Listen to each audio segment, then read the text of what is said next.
शिवांगी अभी भी महाराज के कहे गए शब्दों के बारे में सोच रही थी। उसका मन जैसे किसी अनदेखे भंवर में फंस गया था। वह किसी निर्जीव प्रतिमा की तरह बिल्कुल स्थिर बैठी थी। उसकी आंखें बिना पलक झपकाए महाराज पर टिकी हुई थीं, मानो वह उनके चेहरे से कोई ऐसा उत्तर खोज लेना चाहती हो जो वर्षों से उससे छिपाया गया हो।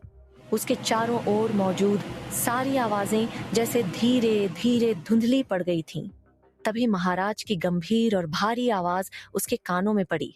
हमें नहीं पता कि आपने किससे क्या सुना है और आपको किसने यह सब कहा, लेकिन हम एक बात स्पष्ट रूप से कह देना चाहते हैं। आपका और सरस्वती की मृत्यु का कोई संबंध नहीं है, समझिए आप। उनके स्वर में ऐसी दृढ़ता थी कि कमरे में मौजूद हर व्यक्ति अनायास ही शांत हो गया। इसके बाद महाराज ने यादव जी की ओर देखा और एक हल्का सा इशारा किया, जिसे यादव जी तुरंत समझ गए। उन्होंने बिना कुछ कहे सिर झुका दिया। फिर महाराज की नजर दोबारा शिवांगी पर पड़ी, जो अब भी उलझी हुई थी।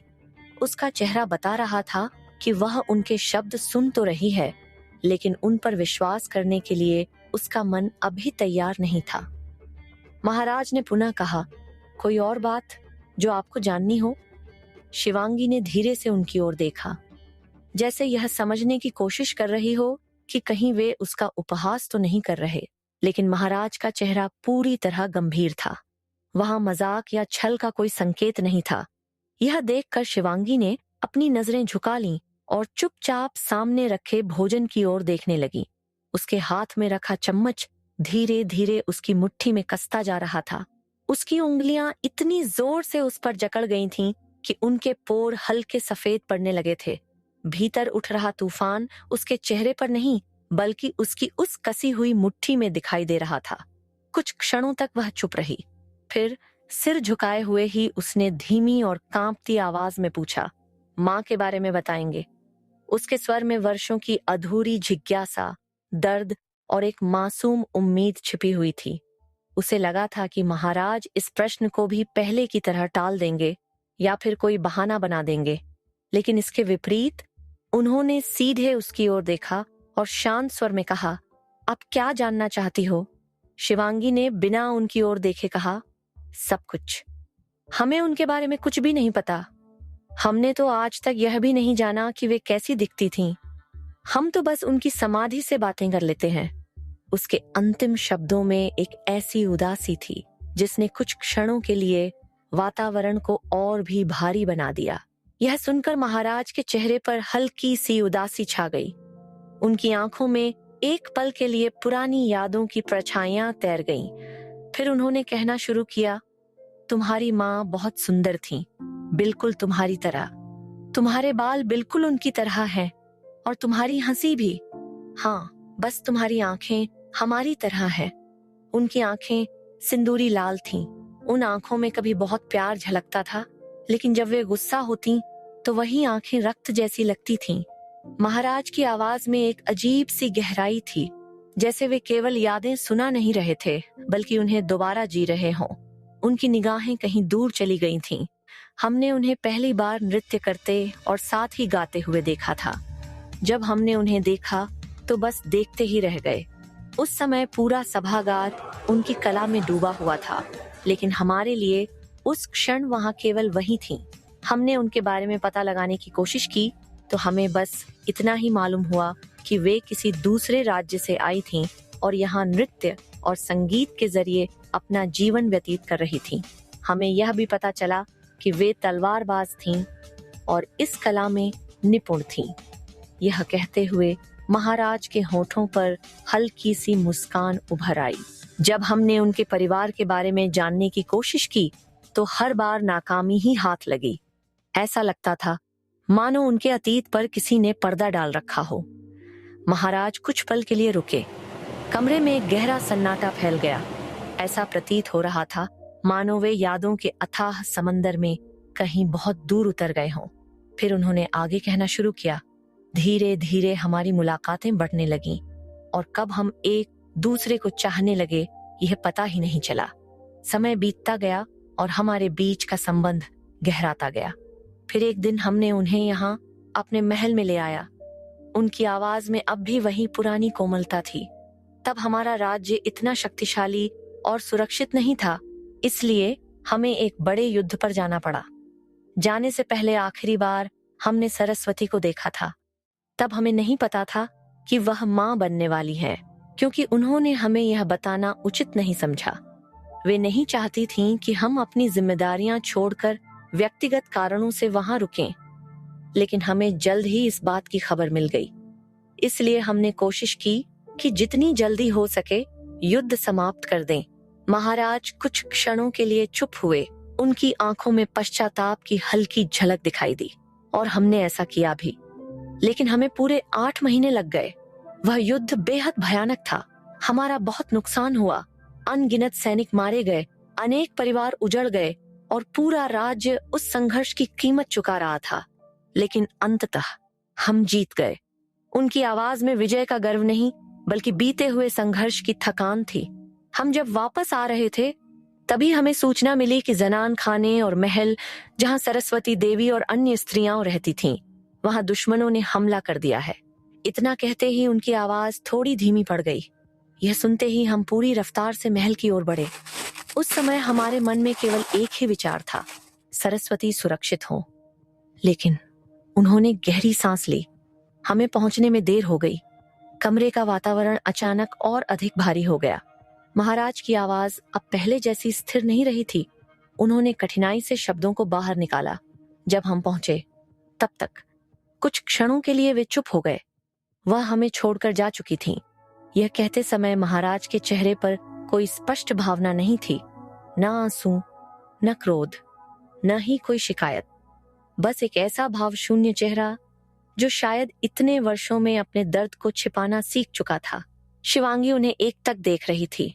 वह उनके चेहरे पर कोई प्रतिक्रिया खोजने की कोशिश कर रही थी, लेकिन उसे वहां केवल एक गहरी, अजीब सी खालीपन दिखाई दिया। महाराज फिर चुप हो गए। कमरे में फैला सन्नाटा और भी गहरा हो गया। कुछ क्षण बाद शिवांगी ने गहरी सांस ली। उसकी आंखों में नमी उतर आई थी। फिर उसने धीरे धीरे कहना शुरू किया, जो लोग कहते हैं वह सच ही है। उसकी आवाज भारी हो चुकी थी। अगर हम नहीं होते तो माँ आज जिंदा होती। उसने अपने होंठ भींच लिए। शायद यही कारण है कि आप भी हमें नहीं चाहते। उसकी आंखों से अब दर्द साफ झलक रहा था।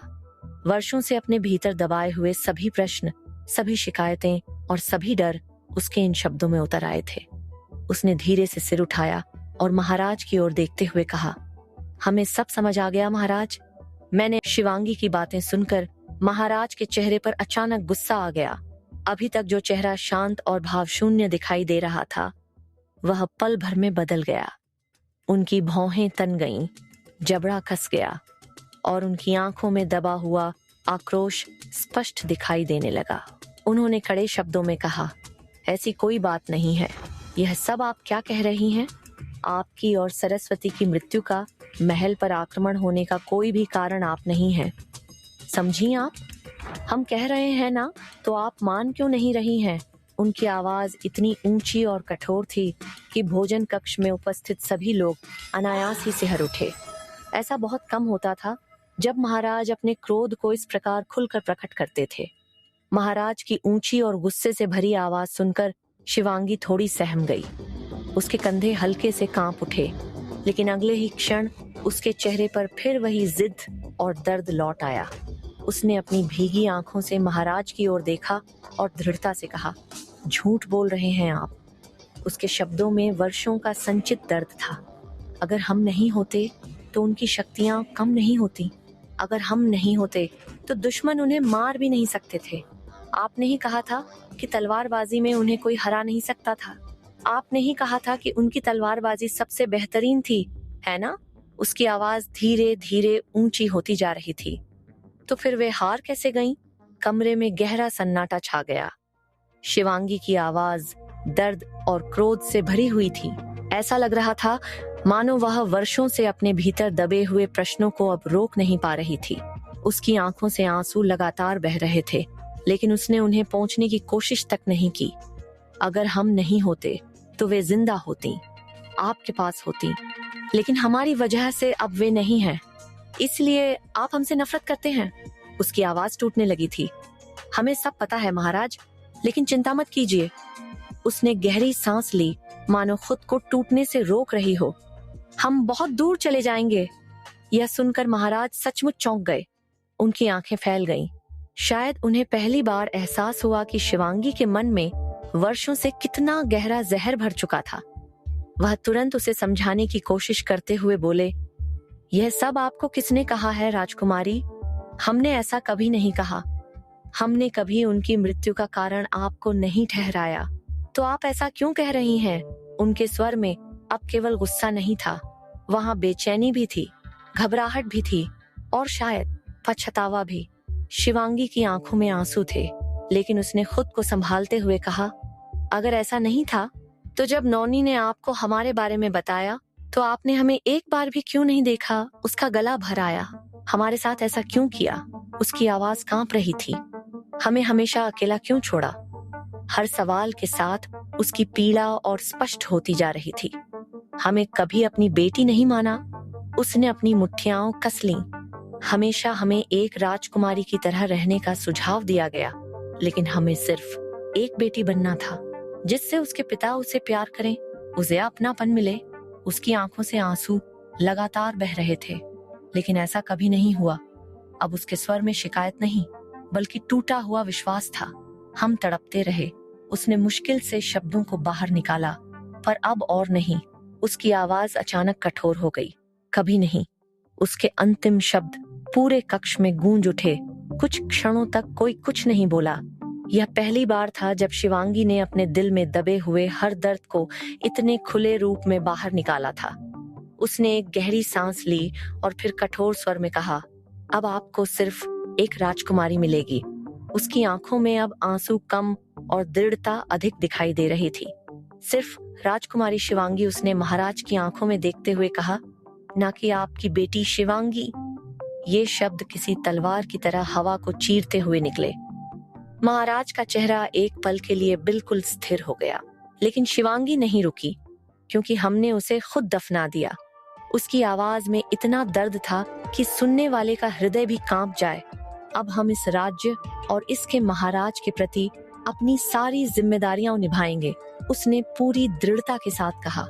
हर एक कर्तव्य निभाएंगे जो एक राजकुमारी को करना चाहिए। उसकी आवाज सख्त हो गई थी।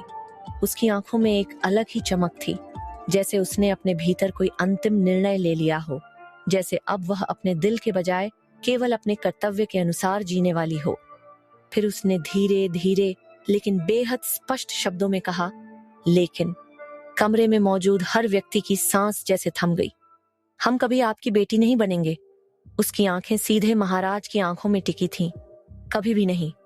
कुछ क्षणों का मौन छा गया। फिर उसने अंतिम शब्द बोले, महाराज। उस एक शब्द के साथ जैसे उसने अपने और महाराज के बीच मौजूद अंतिम भावनात्मक संबंध पर भी एक रेखा खींच दी। महाराज वहीं खड़े रह गए। उनके चेहरे पर पहली बार ऐसा भाव दिखाई दिया जैसे किसी ने उनके हृदय पर सीधे प्रहार कर दिया हो। कमरे में गहरा सन्नाटा छा गया। कोई कुछ नहीं बोला। सिर्फ शिवांगी की भारी सांसों की आवाज सुनाई दे रही थी और उन अनकहे शब्दों का बोझ जो वर्षों से उनके बीच जमा होते रहे थे। क्या महाराज अपनी बेटी का विश्वास वापस जीत पाएंगे? क्या शिवांगी का यह कठोर निर्णय उसे महल से और दूर कर देगा? क्या सरस्वती की मृत्यु के पीछे कोई छिपा हुआ सच था जिससे शिवांगी अब तक अनजान थी? क्या वर्षों पुरानी गलत फहमियों की दीवार कभी टूट पाएगी?